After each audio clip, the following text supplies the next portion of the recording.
The bitter aroma of overpriced coffee and the constant hum of conversation filled Cafe Nero as I hunched over my laptop, surrounded by financial textbooks and scattered notes. My economics final was in 3 days, and the complex derivatives formulas seemed to blur together on the screen. I rubbed my tired eyes, pushing my wire-rimmed glasses up my nose for the 100th time today. "Another macchiato, hun?" asked Sarah, the barista who'd become familiar with my daily routine over the past semester. "Please," I mumbled, not looking up from my screen. The caffeine was probably the only thing keeping me functional at this point. Between my part-time job at the university library, my full course load, and trying to finish my senior thesis on organized crime's impact on legitimate businesses, I was running on fumes. The cafe was unusually busy for a Tuesday afternoon. I'd claimed my usual corner table by the window, where the natural light was best for reading, and the ambient noise helped me focus. It was my sanctuary, the one place where I could disappear into my studies without the constant reminder of my cramped studio apartment or my mounting student loans. As Sarah placed the fresh macchiato beside my laptop, I noticed her glance nervously toward the back section of the cafe. Following her gaze, I saw what had caught her attention. 3 men in expensive suits occupied a large corner booth, their conversation intense and hushed. Even from across the room, there was something different about them.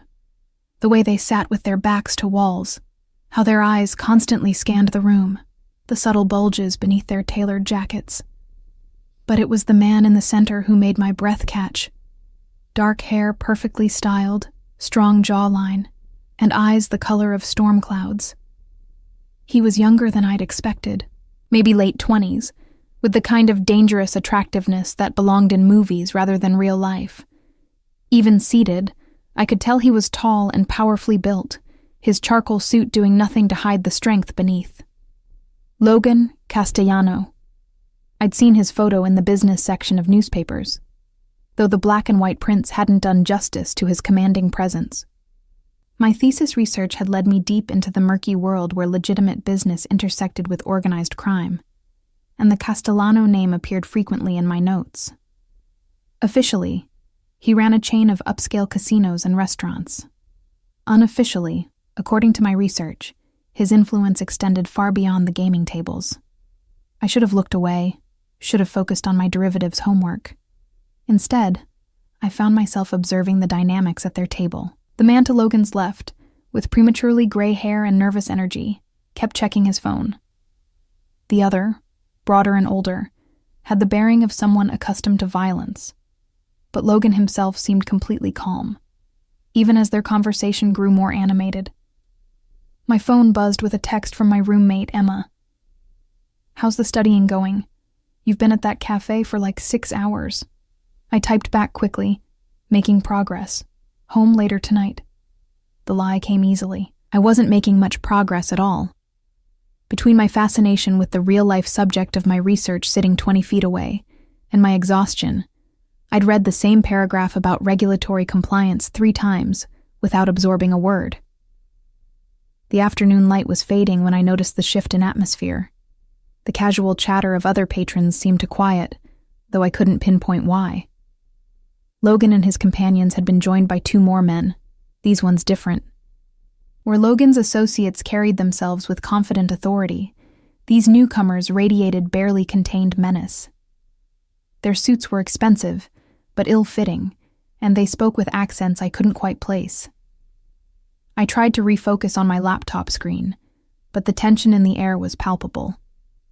Even other customers seemed to sense it, conversations dropping to whispers or stopping altogether. Sarah behind the counter kept glancing toward the back booth, her usual smile replaced by obvious anxiety. The meeting was clearly business, and from the body language I could observe, it wasn't going well. Logan maintained his composed exterior, but I'd spent enough time studying behavioral economics to recognize micro-expressions of stress. The slight tightening around his eyes, the way his fingers drummed silently against the table, subtle tells that suggested this was more than a routine discussion. One of the newcomers pulled out a tablet, sliding it across the table to Logan. Even from my distance, I could see him studying whatever was displayed, his expression growing darker. The gray-haired man beside him leaned in, pointing at something on the screen, but Logan raised a hand to silence him. My economics background made me naturally curious about business negotiations, especially when they involved the kind of figures I suspected were being discussed. The numbers running through my head as I pretended to work were staggering. The legitimate casino business alone was worth hundreds of millions, and that was just what appeared in public records. The conversation continued for another hour, voices occasionally rising before being quickly hushed. I found myself taking notes in the margins of my textbook, not about economic theory, but about the behavioral patterns I was observing. It was like watching a masterclass in high-stakes negotiation, though I could only guess at the subject matter. As the sun set completely, the cafe began to empty. Sarah approached my table with obvious reluctance. "We're closing in 30 minutes, Lily. I hate to rush you, but..." "Of course," I said, beginning to pack my things. "Sorry, I lost track of time." She glanced toward the back booth again. "Those men, they're not our usual customers." I followed her gaze. The meeting was still ongoing, but something had changed. Logan's calm facade was beginning to crack, and the gray-haired man beside him looked genuinely distressed. One of the foreign visitors was speaking rapidly, gesturing emphatically at the tablet. "I should go," I said, closing my laptop. But as I stood to leave, I caught a fragment of conversation that made me freeze. The accented voice was saying something about percentage adjustments and compound interest modifications. My brain, trained to recognize financial terminology even in foreign accents, immediately began processing what I'd heard. They were discussing loan terms, complex ones, involving calculations that seemed deliberately confusing. From my position gathering my books, I could see Logan studying the tablet with obvious frustration, while the gray-haired man, his advisor, presumably, shook his head in apparent confusion. That's when I realized what was happening. Someone was trying to cheat Logan Castellano using financial instruments too complex for his advisors to quickly verify. The audacity was stunning, but more concerning was the fact that it might actually work. I should have left. Should have walked out of the cafe and never looked back. This wasn't my world, wasn't my business. These were dangerous people engaged in activities I could only imagine. Instead, I found myself taking a step closer to their table, my economics textbook still clutched in my arms. Because despite everything I knew about who Logan Castellano was and what he represented, what I was witnessing was simply wrong. And I couldn't stand by and watch someone, even someone like him, be cheated through deliberately obfuscated mathematics. The next words out of my mouth would change everything. "Excuse me," I said, my voice surprisingly steady despite my racing heart. "I couldn't help but notice you're having trouble with those compound interest calculations." The silence that followed was deafening. Every head at the table turned toward me, and I suddenly became acutely aware of how I must look. A young woman in jeans and an oversized sweater, clutching textbooks like a shield, interrupting what was obviously a private business meeting. Logan's storm-gray eyes met mine, and for a moment, I saw genuine surprise flicker across his features. The foreign visitors looked between confused and offended, while the gray-haired man beside Logan opened his mouth as if to dismiss me entirely. "Miss," the gray-haired man began, his tone patronizing, "this is a private—" "Marcus," Logan said quietly, raising a hand. His gaze never left mine. "Let her speak." One of the foreign men, the one who'd been doing most of the talking, laughed dismissively. "You bring child to business meeting now, Castellano? This is not game." The insult sent heat rushing to my cheeks, but I forced myself to remain calm. "Actually, I'm a senior economics major specializing in financial derivatives and risk assessment, and what you're proposing isn't just complicated, it's deliberately deceptive." The laughter died immediately. The second foreign visitor leaned forward, his expression darkening. "What you say." I took a deep breath, committing fully to what might be the stupidest decision of my life. "May I?" I gestured toward the tablet they'd been studying. Logan studied me for a long moment, then slid the device across the table. "By all means." My hands were steady as I picked up the tablet, though my pulse was thundering in my ears. The screen displayed what appeared to be a loan restructuring agreement, but as I scanned the terms, my worst suspicions were confirmed. Hidden within dense paragraphs of financial jargon were clauses that would effectively triple the interest rate over time through a series of compounding mechanisms. "This is clever," I said, looking up at the foreign visitors. "You've buried the real terms deep in subsection 12, paragraph 4. The initial rate of 8% looks reasonable, but these escalation clauses would push the effective rate to over 24% within 18 months. The man who'd been leading their presentation shifted uncomfortably. "Is standard practice? Market rates fluctuate." "No," I said firmly, scrolling to another section. "This isn't market fluctuation. Look here. You've structured the payment schedule so that the principal never decreases for the first 2 years, despite regular payments. Every payment goes toward interest that's being calculated using this hidden compound formula." Logan was now studying the screen over my shoulder, close enough that I could smell his expensive cologne. "Explain it simply." "They're not offering you a $50 million loan," I said, meeting his eyes. "They're offering you a $50 million loan that will cost you approximately $130 million to repay, assuming you can even meet the payment schedule they've designed to be mathematically impossible to maintain." The temperature in the room seemed to drop 10 degrees. Marcus, the gray-haired advisor, had gone pale. "Lily. May I call you Lily? Are you certain about these calculations?" I pulled out my phone and quickly ran the numbers through a financial calculator app, then showed them the screen. "Completely certain. It's sophisticated, but it's also fraud." One of the foreign visitors stood abruptly, his hand moving toward his jacket. "You make serious accusation, little girl." Before I could react, Logan was on his feet as well, positioning himself slightly between me and the threatening man. "Dimitri," he said, his voice carrying a warning that made the hair on my arms stand up. "Sit down." The man, Dimitri, hesitated, clearly torn between anger and self-preservation. After a tense moment, he slowly resumed his seat, but his glare remained fixed on me.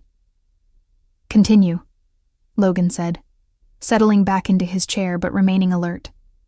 I scrolled through more of the document, my confidence growing as I spotted additional irregularities. There's more. These insurance clauses they've included, they're designed to void automatically if certain economic indicators shift, indicators they can potentially manipulate through their other business interests. Marcus leaned in, squinting at the screen. "How did you see all this so quickly?" "Practice," I said simply. "I've been studying predatory lending practices for my thesis. This document uses every trick in the book, just dressed up in more sophisticated language." Logan took the tablet back, his expression unreadable. When he spoke, his voice was dangerously quiet. "Sergey, Dimitri, would you care to explain why you brought me a loan agreement designed to bankrupt me?" The two Russians exchanged glances. Sergey, who'd been doing most of the talking, attempted to maintain his composure. "Is misunderstanding. Terms are complex, yes, but standard for international arrangement." "Standard?" I couldn't help myself. "Mr. Castellano, no legitimate lending institution would structure an agreement this way. The only purpose of this complexity is to hide the true cost until it's too late to back out." Dimitri's face was flushed with anger. "You know nothing of our business, child. These are matters beyond your understanding." "Then explain it to me," I challenged, my fear beginning to give way to academic excitement. "Explain why the payment schedule in Section 8 contradicts the amortization table in Section 15. Explain why the default clauses reference economic indicators that aren't even mentioned in the original terms."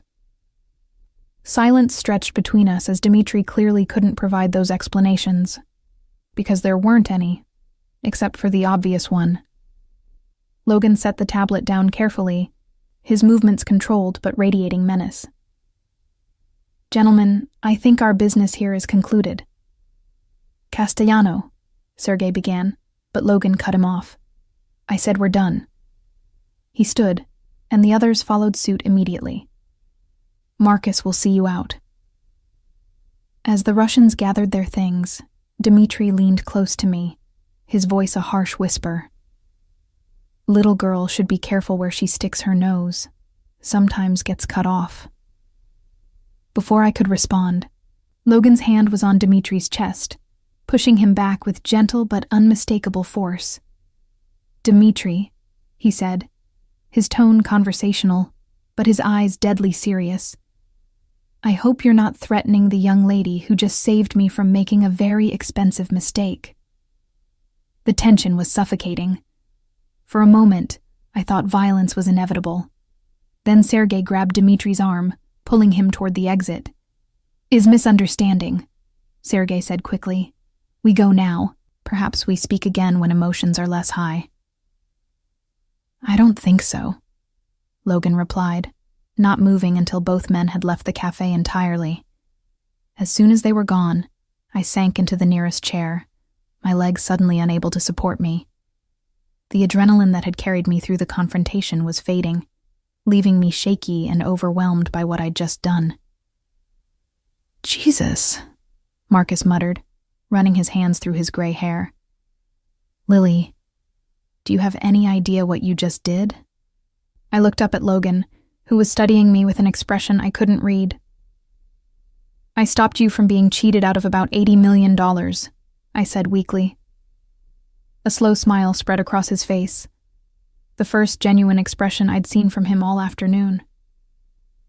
"Yes," he said, settling into the chair across from me. "You did exactly that." "How long have you been watching me?" Logan asked, his tone curious rather than accusatory. I felt heat rise to my cheeks. "I wasn't watching you exactly. I was studying, and you were just there." "For how long?" he pressed, signaling to Sarah for coffee despite the cafe's official closing time. She nodded immediately, clearly too intimidated to refuse. "Since about 2:00, I admitted. "I've been here most of the day working on my thesis." Marcus had taken a seat beside Logan, still looking shaken by the afternoon's events. "Your thesis?" "Economic impact of organized crime on legitimate business structures," I said, then immediately regretted the honesty when both men's expressions sharpened. Logan leaned back in his chair, a ghost of amusement flickering in his eyes. "And what conclusions have you reached?" The question felt like a test. I chose my words carefully.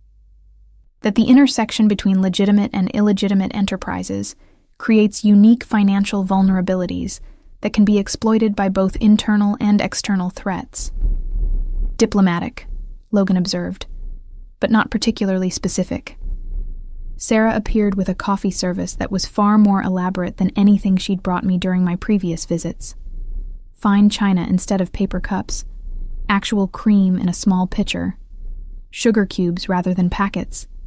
She set it down with trembling hands and quickly retreated to the counter. "I study the business structures," I said, accepting the cup Logan poured for me.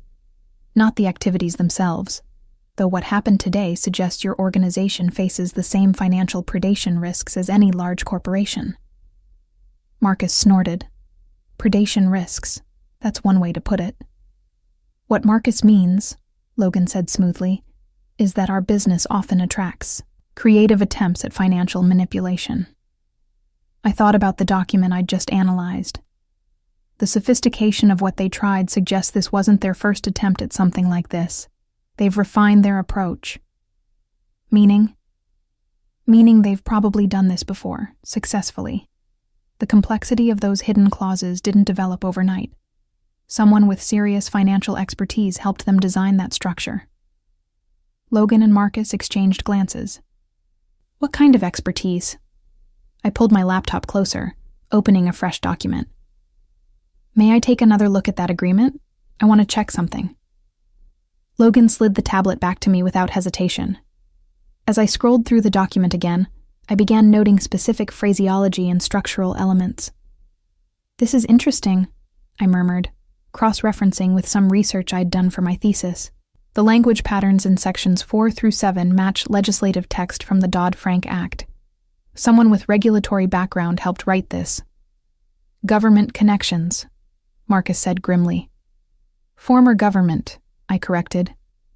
"Current officials wouldn't be this sloppy. But someone who spent years in financial regulation would know exactly how to structure an agreement that appears compliant while being fundamentally predatory." Logan was watching me work with obvious fascination. "You can determine all that from writing style?" Regulatory prose has a distinctive pattern. Specific word choices, sentence structures, even punctuation preferences. It's like a fingerprint if you know what to look for. I made another note. "Plus, the mathematical errors are strategic. Too precise to be accidental, but subtle enough that most people wouldn't catch them without serious analysis. Most people, but not you." I shrugged. "I've spent 3 years studying exactly this kind of financial manipulation. It's what happens when organized crime tries to go legitimate. They attract sophisticated predators who exploit the knowledge gaps." The words hung in the air between us. I'd essentially just described his situation with uncomfortable accuracy. "And what would you recommend?" Logan asked carefully. "To someone facing that kind of exploitation?" The question felt loaded with significance beyond the immediate situation. I considered my answer carefully. Legitimate financial expertise. Someone who understands both traditional banking and unconventional risk factors. Most financial advisors are trained for standard corporate environments. They miss vulnerabilities that are obvious to people with broader perspectives. "Broader perspectives," Logan repeated. "Like yours?" My heart rate spiked. "I'm just a student. A student who just prevented me from losing $80 million in about 10 minutes. He leaned forward slightly. "Tell me, Lily." "It is Lily, isn't it? What are your plans after graduation?" The conversation had taken a turn I wasn't prepared for. "Graduate school, probably. Maybe a doctoral program in financial economics. Expensive. Very. The understatement of the year. My student loans were already crushing, and advanced degrees would only make it worse." Marcus cleared his throat. "Logan, perhaps we should discuss—" "Marcus." The single word carried enough authority to immediately silence the older man. Logan's attention remained focused entirely on me. "What if I told you there might be an alternative to graduate school? Something more practical?" I knew I should get up and leave. Should thank them for the coffee, gather my books, and walk away from whatever this was becoming. Instead, I heard myself asking, "What kind of alternative?" "The kind where you could apply everything you've learned in real-world situations. High-stakes environments where your expertise would be genuinely valued and appropriately compensated." The offer was as attractive as it was terrifying. "And the risks?" Logan's smile was enigmatic. "Everything worthwhile involves risk, Lily. The question is whether you're the type of person who plays it safe, or whether you're willing to step into something bigger than academic theory." Before I could respond, my phone buzzed with another text from Emma. "Cafe closes at 8. Where are you?" I glanced at the time, nearly 9:30. "I should go. My roommate is worried." "Of course." Logan stood immediately, and Marcus followed suit. "But I hope you'll consider what we've discussed." As I gathered my books, Logan pulled out his wallet and extracted a business card. Not the standard casino business card I might have expected, but something more discreet. Heavy cardstock with just a name and phone number. "If you decide you're interested in practical applications of your education," he said, handing me the card, "call me." I stared at the simple black lettering. "And if I decide I'm not?" "Then you finish your thesis, graduate with honors, and move on with your life. But I suspect someone with your analytical abilities will find academic theory less satisfying than real-world problem-solving." He wasn't wrong. I'd been feeling increasingly frustrated with the theoretical nature of my studies, longing for opportunities to apply what I'd learned in meaningful ways. "Thank you," I said, slipping the card into my textbook. "For the coffee, and for not being angry about me interrupting your meeting. Thank you for saving me from a very expensive mistake." Logan's expression grew serious. "And Lily, be careful walking home tonight. Dmitri and Sergei strike me as poor losers." The warning sent a chill down my spine. In my excitement over the intellectual challenge, I'd temporarily forgotten that these weren't just numbers on a page. They represented real conflicts with real consequences. "I'll be fine," I said, though I wasn't entirely convinced. "I'm sure you will be," Logan agreed, "but humor me." He nodded to Marcus, who immediately pulled out his phone. "Tony will drive you home. No arguments." Before I could protest, a black sedan was pulling up outside the cafe. The driver who emerged looked like he could handle any trouble that might arise. As I slid into the back seat, I caught Logan watching from the cafe window. Even from a distance, his presence was magnetic, dangerous and compelling in equal measure. The drive to my apartment was silent, giving me time to process what had just happened. I'd inserted myself into a world I only understood theoretically, helped prevent what amounted to a sophisticated financial crime, and apparently impressed one of the most powerful men in the city. Logan Castellano's business card seemed to burn against my palm, where I clutched it hidden in my textbook. The smart thing would be to throw it away, to pretend this evening had never happened. But as I climbed the stairs to my cramped studio apartment, I knew I wouldn't do that. Because for the first time in my academic career, I'd seen my education applied to something that mattered, something real and immediate and significant. And despite every logical reason to walk away, I was already wondering what it would be like to step deeper into Logan Castellano's world. 3 days passed before I found the courage to use Logan's card. 3 days of pretending to focus on finals while my mind constantly drifted back to that evening at Cafe Nero. I'd researched everything I could find about the Castellano family's legitimate businesses, telling myself it was academic curiosity rather than personal interest. The casino operations alone were fascinating from an economic perspective. Complex revenue streams, sophisticated risk management, regulatory compliance across multiple jurisdictions. It was exactly the kind of real-world application I'd been craving in my studies. Emma had noticed my distraction immediately. "You've been weird since Tuesday," she announced over breakfast on Friday morning. "Did something happen at the cafe?" "Just thesis stress," I lied, stabbing at my cereal without appetite. "Lily." Emma fixed me with the look that had made her an effective resident advisor. "I've known you for 3 years. This isn't thesis stress. This is, I met someone and I'm freaking out about it, stress."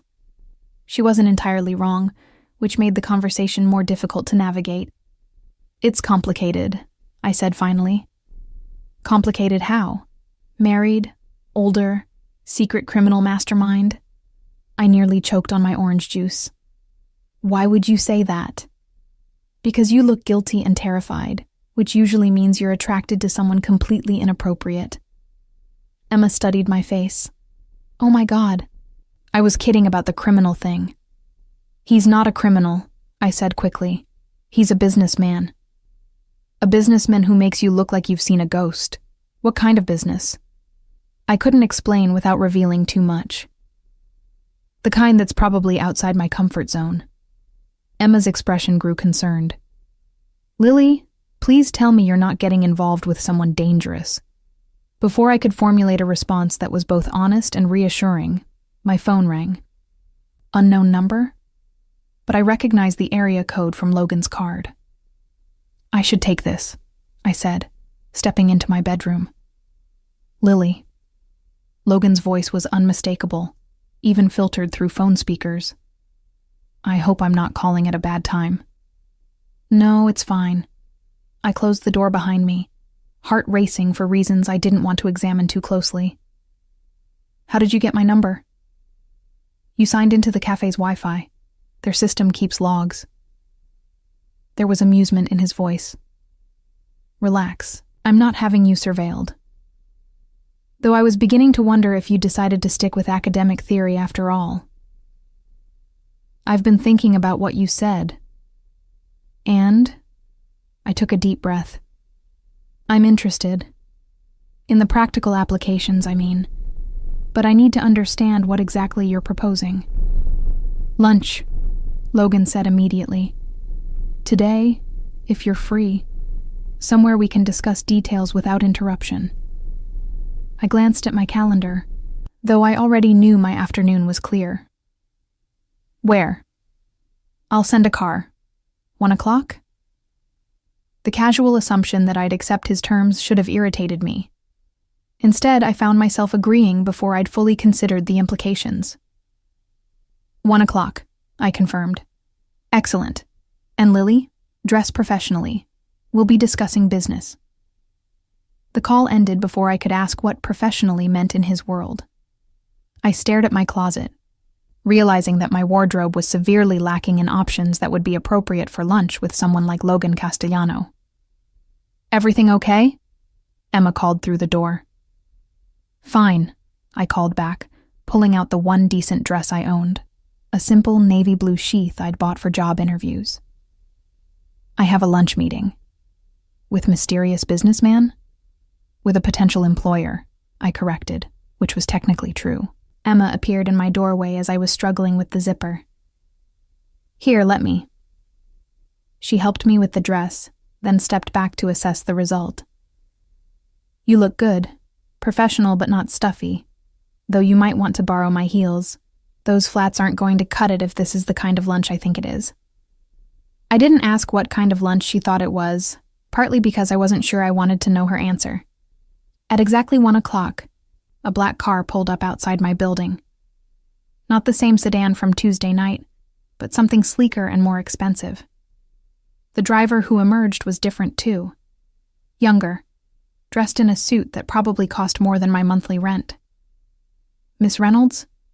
He opened the rear door with professional courtesy. Mr. Castellano is waiting. The restaurant was in the financial district, occupying the top floor of a building that offered panoramic views of the city. The maitre d' knew my name before I could introduce myself, leading me through an elegant dining room to a private section where Logan sat reviewing documents. He looked up as I approached, and I was struck again by the intensity of his presence. Today he wore a navy suit that emphasized his broad shoulders, his dark hair perfectly styled, his attention completely focused on me as I took the seat across from him. You look lovely, he said, closing the folder he'd been reading. How were your finals? Finished yesterday, I replied, surprised he'd remembered. Results won't be posted for another week. Confident? Reasonably. I accepted the menu he handed me, though I was too nervous to focus on the options. You said you wanted to discuss practical applications? Logan smiled. Direct. I appreciate that quality. He signaled the waiter. Wine? Just water, thank you. He ordered for both of us without consulting the menu, then leaned back in his chair. Tell me, what do you know about casino revenue management? The basics: gaming revenue, hospitality services, entertainment bookings, complex regulatory environment, high-volume cash flow, significant tax implications. All accurate but incomplete. The reality is more nuanced. Logan paused as the waiter served our drinks. Gaming operations generate enormous amounts of data: player behaviors, spending patterns, risk assessments. That data has value beyond the gaming floor. I began to see where this was leading. You're talking about predictive analytics, using gambling behavior to model broader economic trends. Exactly. But we lack the expertise to properly leverage that information. Our current financial team understands gaming operations, but they don't have the analytical background to recognize deeper patterns. The waiter returned with our appetizers, something involving scallops and microgreens that looked like art on a plate. Logan continued speaking as we ate.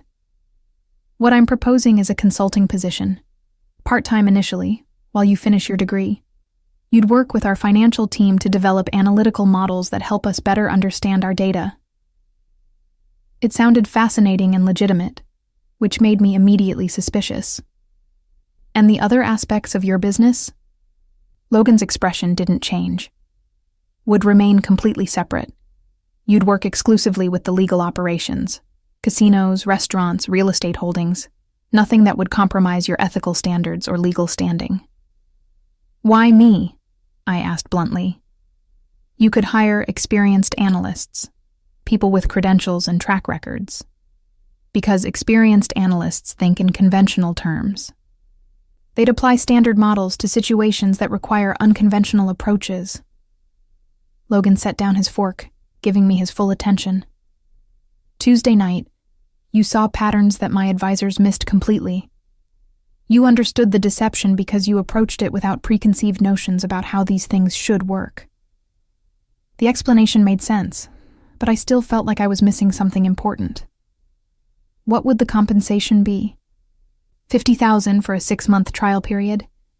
If the arrangement works well for both of us, we'd discuss something more permanent. I nearly choked on my scallop. $50,000 was more than I'd make in 2 years at any entry-level position I was qualified for.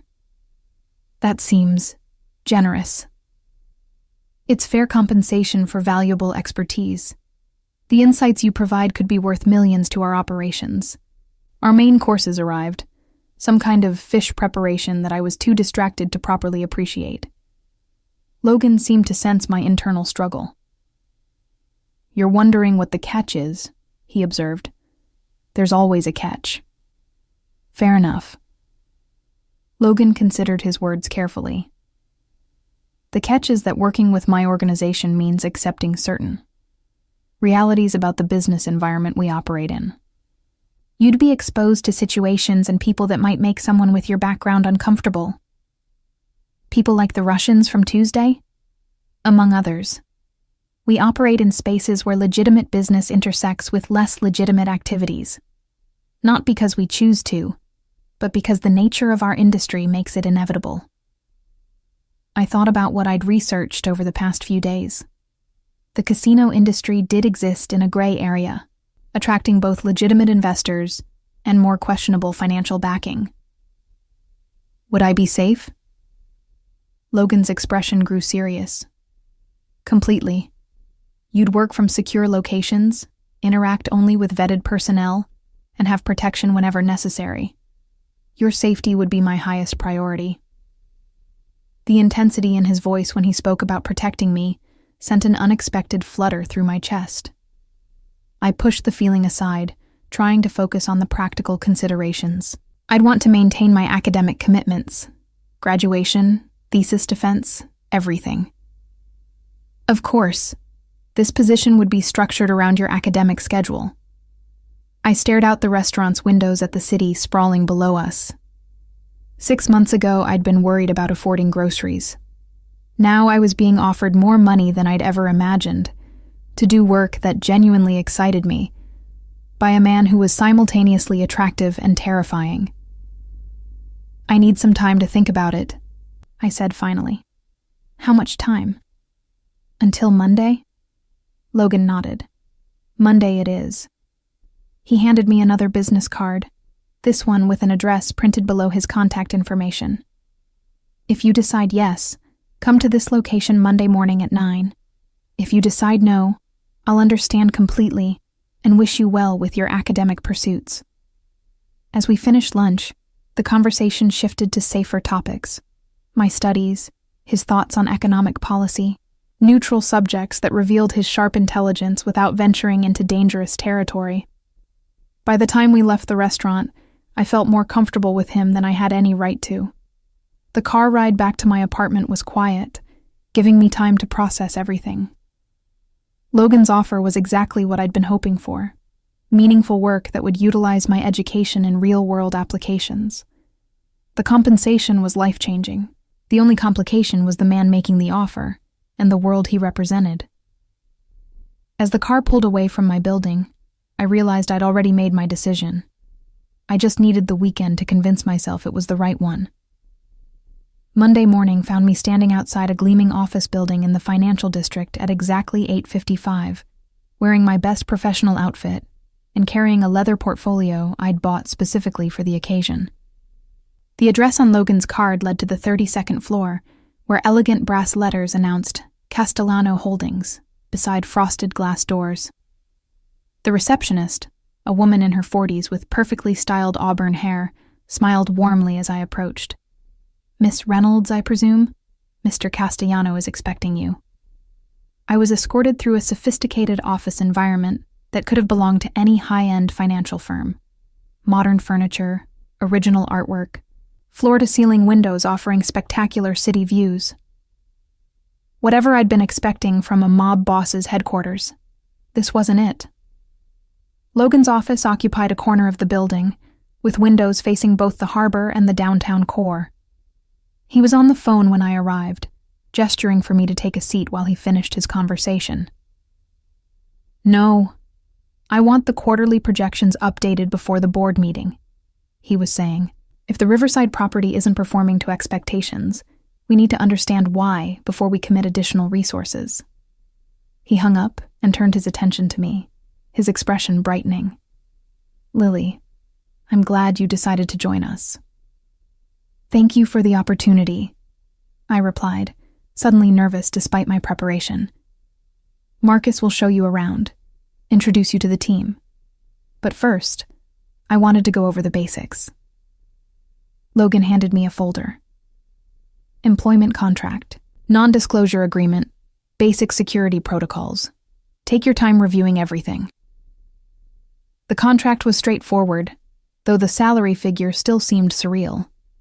The NDA was more comprehensive than I'd expected, covering not just proprietary business information, but also personnel matters and operational procedures. The security protocols were eye-opening: restrictions on discussing work outside the office, requirements to vary my daily routines, and procedures for reporting any unusual contact or surveillance. "This is quite detailed," I observed, looking up from the documents. "Necessary precautions," Logan replied. "Our business attracts attention from competitors, regulators, and occasionally law enforcement.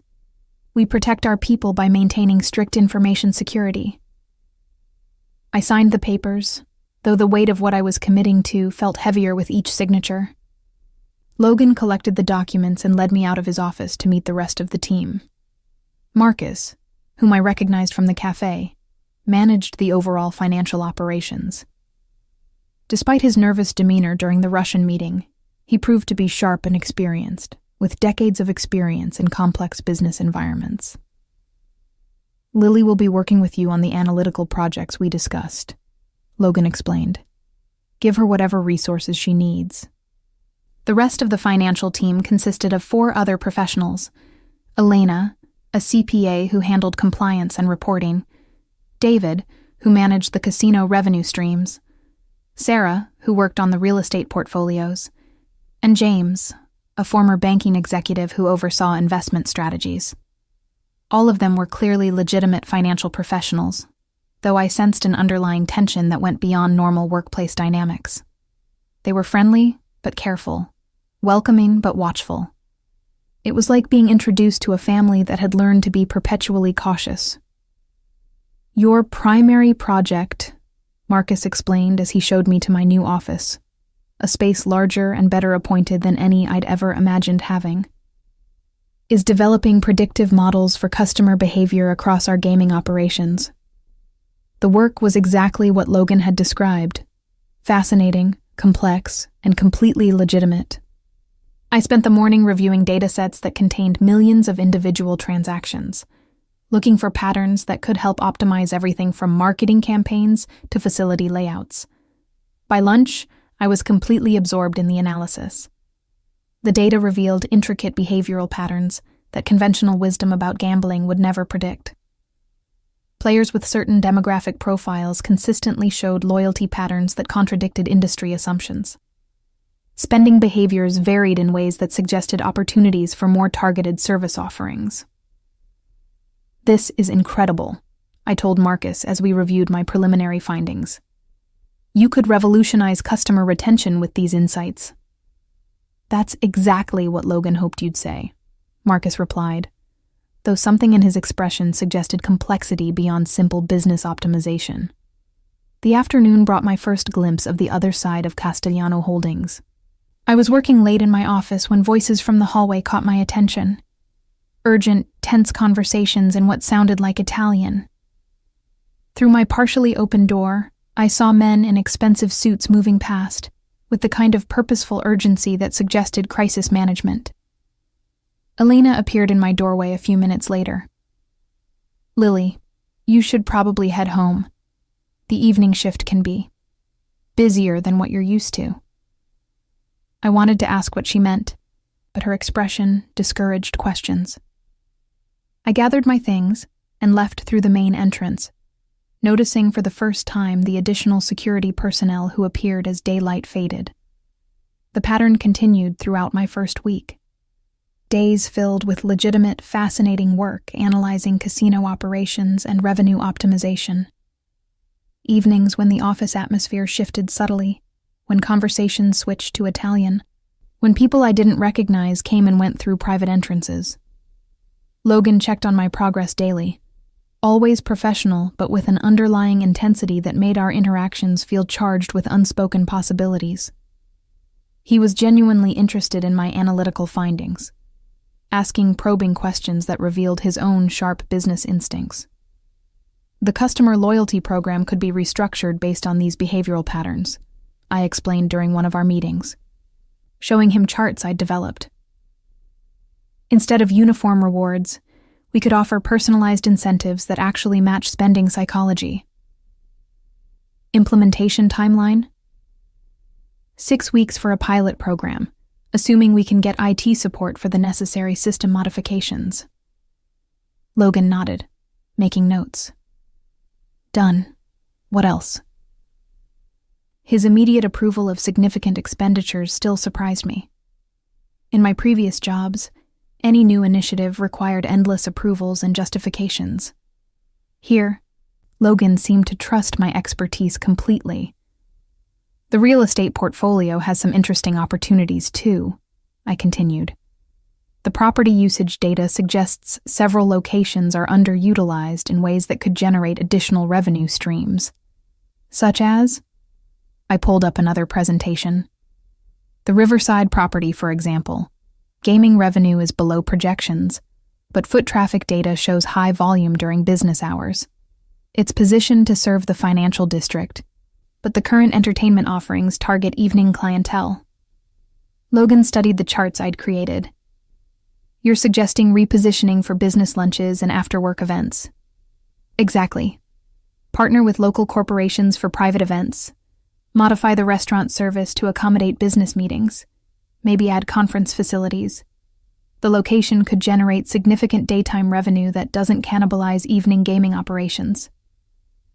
Brilliant, Logan said, and the approval in his voice sent warmth through me that had nothing to do with professional satisfaction. How did you develop these insights so quickly? The data tells stories if you know how to listen, I replied. Most analysis focuses on gaming revenue because that's the primary business model, but customer behavior reveals opportunities that pure revenue analysis misses. Logan was quiet for a moment, studying me with an expression I couldn't read.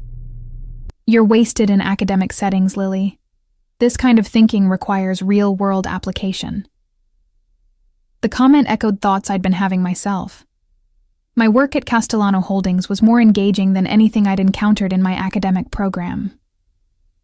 The problems were immediate, the solutions had real impact, and the intellectual challenges were constantly evolving. I've been thinking the same thing, I admitted. Good. Logan closed the folder containing my reports. Because I have a proposition for you. Before he could continue, his phone rang.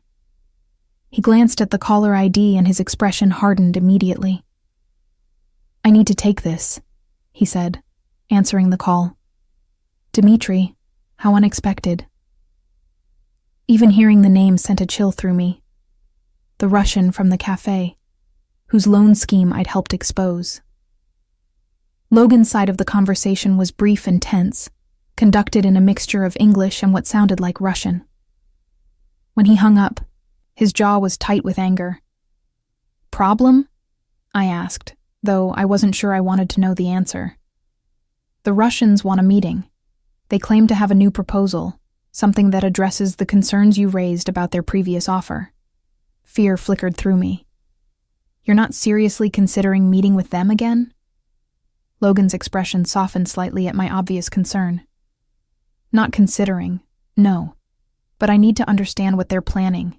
Intelligence gathering. That sounds dangerous." "Everything worthwhile involves some danger," Logan replied, echoing what he'd said at the cafe.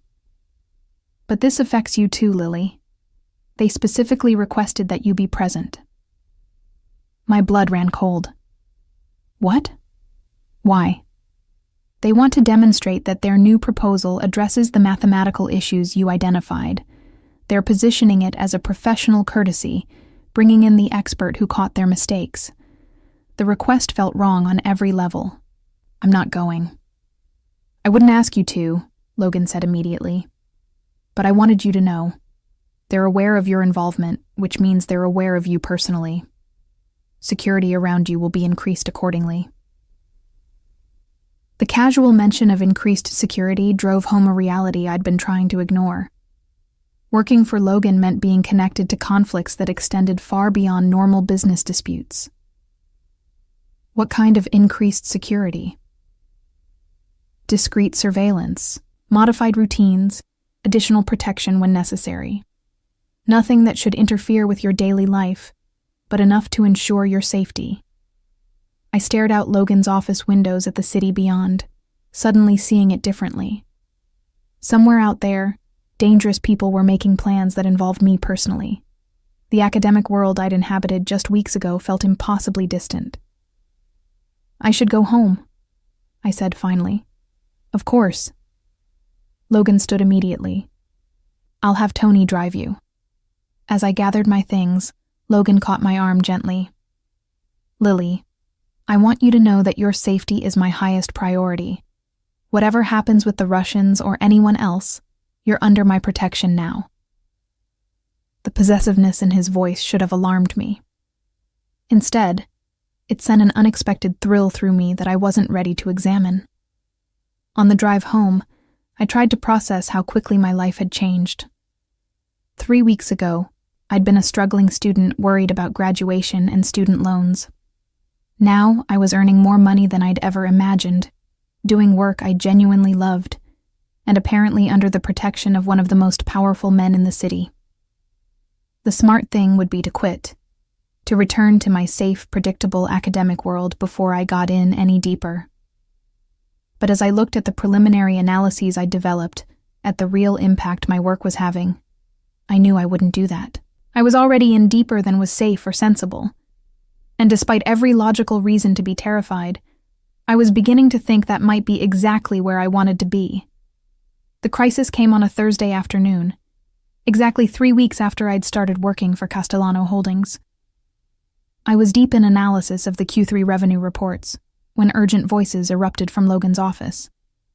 Through my partially open door, I could see Marcus rushing past with a tablet, his face grave with concern. Elena appeared in my doorway moments later. "Lily, we need you in the conference room, now." The tone brooked no argument. I saved my work and followed her down the hall to a room I'd never entered before. Larger than Logan's office, with a massive table surrounded by leather chairs and wall-mounted screens displaying what appeared to be financial data and surveillance feeds. Logan stood at the head of the table, his usual composed demeanor replaced by barely controlled intensity. Marcus sat to his right, typing rapidly on a laptop. 3 other men I didn't recognize occupied chairs along the far side, older, harder-looking individuals who radiated the same dangerous authority as Logan himself. "Lily," Logan said as I entered, "we have a situation that requires your expertise." On the main screen was a document I recognized immediately. The same type of complex loan agreement the Russians had tried to present weeks ago. But this version was different, more sophisticated, with the obvious traps I'd identified previously removed. "They've revised their proposal," Marcus explained, gesturing to the screen. "Eliminated the compound interest deceptions, restructured the payment schedules, removed the hidden escalation clauses." I studied the document, my trained eye automatically analyzing the terms and conditions. "It looks legitimate," I said slowly. "The interest rate is reasonable. The payment structure is standard. The default conditions are typical for this type of agreement." "That's what worries me," Logan replied. 3 weeks ago, they tried to cheat me out of $80 million. Now they're offering essentially the same deal with fair terms. Why? One of the unfamiliar men spoke up, his accent suggesting Italian origins. "Because they need the money more than they need the profit. Something's pressuring them." "Or it's a trap," added another. "Get you to accept reasonable terms, then alter the agreement after signing." I examined the document more carefully, looking for the kind of subtle manipulations I'd learned to identify. "The structure is clean," I said after several minutes. "If this is a trap, it's not a financial one." Logan turned to me, his gray eyes intense. Meaning the danger isn't in the loan terms themselves. If they're planning something, it would have to be external to the agreement. Something that happens after you accept, not something hidden in the contract. Marcus pulled up another screen. "The meeting is scheduled for tonight. Neutral location, public venue. The Harbor View Hotel's private dining room." "Too public for violence," one of the men observed. "But perfect for witnesses," Logan replied grimly.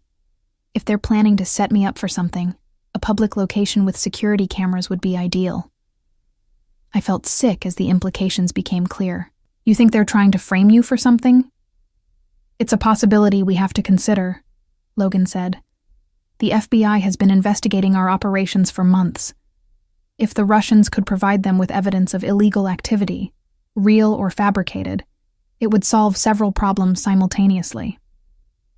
The casual mention of FBI investigation drove home how completely I'd entered a world I didn't understand. "What kind of evidence?" "Video of an apparent arms deal, drug transaction, bribery, anything that could be interpreted as criminal activity by someone not present for the actual conversation."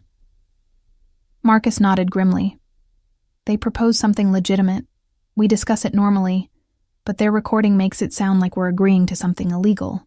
I stared at the financial agreement on the screen, understanding now that the numbers were irrelevant. This wasn't about money.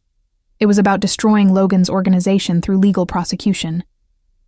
"So you don't take the meeting," I said. "Send representatives. Negotiate through intermediaries." "Already tried," Logan replied. "They're insisting on my personal attendance, claiming it's a matter of respect and trust." "And if you don't go," one of the older men answered, "then they interpret it as weakness. Other families start testing boundaries, seeing what they can get away with. We show weakness once, we spend the next 5 years fighting challenges." Logan moved to the windows, staring out at the city. "The alternative is walking into what's probably a trap, hoping we can control the situation enough to avoid serious consequences." I found myself speaking before I'd fully formed the thought. What if there was a third option? Every head in the room turned toward me. Logan's expression was particularly intense. "Explain," he said. I took a deep breath, knowing I was about to cross a line from which there would be no return. What if you took someone with you who could recognize and counter any manipulation in real time? Someone whose presence would change the dynamic enough to disrupt whatever they're planning. "You mean you?" Logan said quietly. "I mean someone with financial expertise who could serve as an independent witness to what's actually discussed.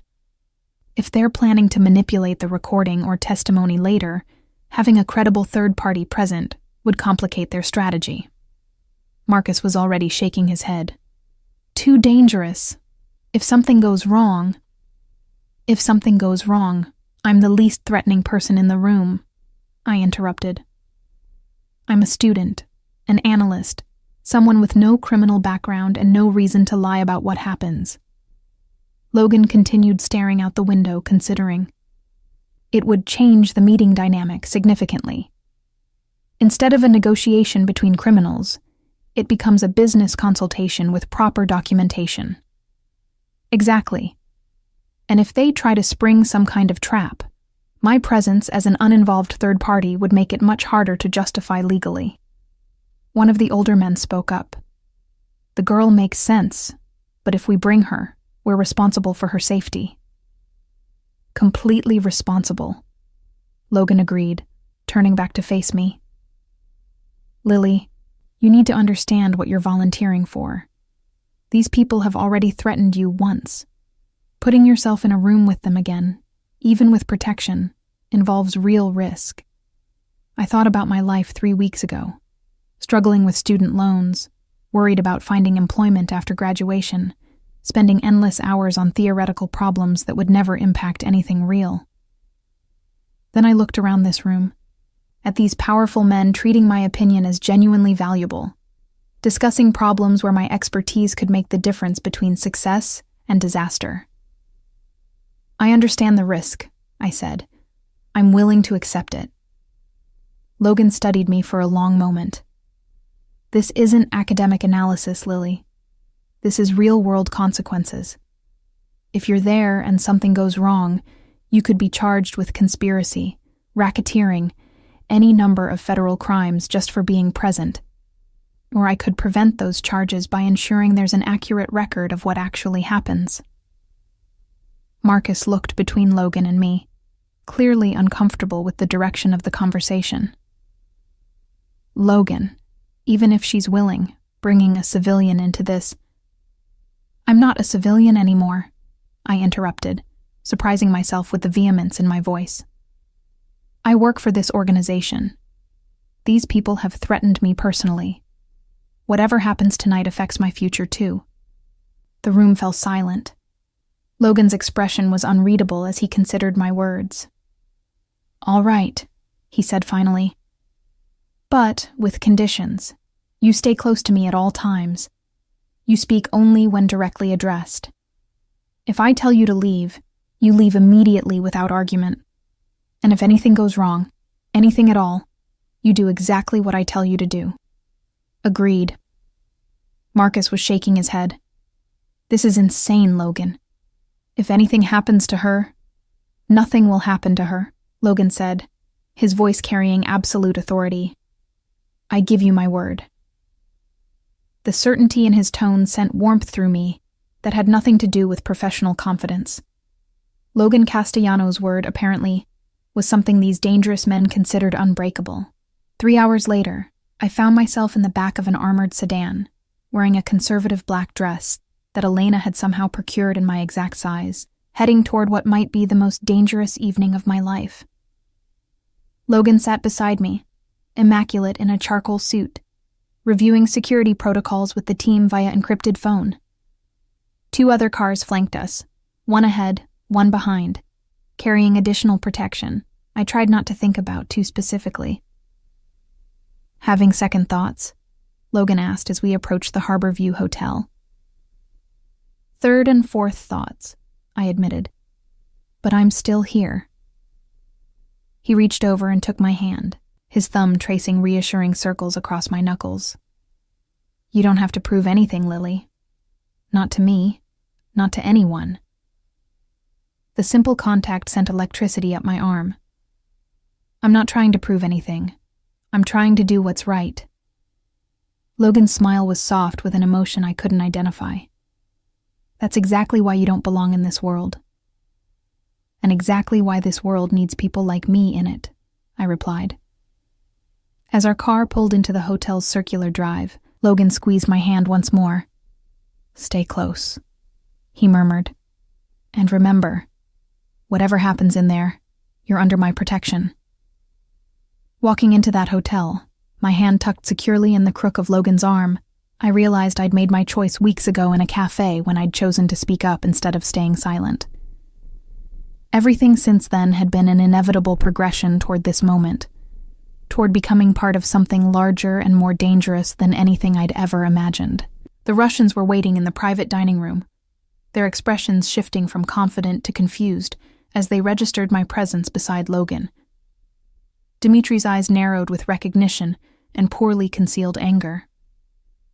"Gentlemen," Logan said, his voice carrying the easy authority of someone completely in control. "I believe you remember my financial consultant, Dr. Reynolds." The title was a fabrication. I wouldn't have my doctorate for another 2 years. But the Russians couldn't know that, and the implication that I was there in an official capacity clearly disrupted whatever they'd planned. As we took our seats at the elegantly appointed table, I caught Logan's subtle smile. Whatever trap the Russians had prepared, bringing me had already begun to dismantle it. The next 2 hours would determine not just the success of their plan, but the entire trajectory of my future. I was no longer a student observing from the sidelines. I was Dr. Lily Reynolds, financial consultant to the Castellano family, and I was exactly where I belonged.